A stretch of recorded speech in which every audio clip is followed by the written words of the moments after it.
मेहरबानी। बस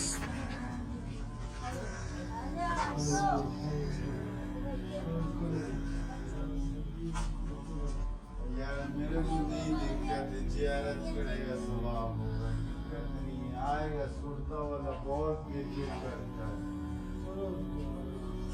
आप ही चलिए।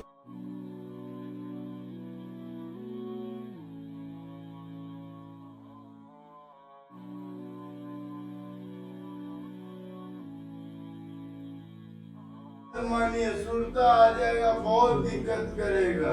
बस आ गए।